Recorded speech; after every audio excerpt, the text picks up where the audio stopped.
The coloured portion in which figure represent the fraction 1/4. म्हणजे या खालच्या मधला कोणता आहे जो 1/4ला रिप्रेझेंट करतो, म्हणजे दाखवतो की 4 पैकी 1 काय आहे, हा शेडेड आहे. हा आहे का? हा नाही आहे. का?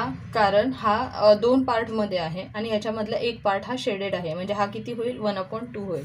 हा आहे 4 आहेत, बट हे इक्वली आहेत का? तर नाही. याच्यामध्ये जर इक्वली पार्ट केला तर अजून एक पार्ट होईल आणि याचे किती होतील, 6 होतील, म्हणजे किती होईल, हा 1/6 होईल. हा आहे का?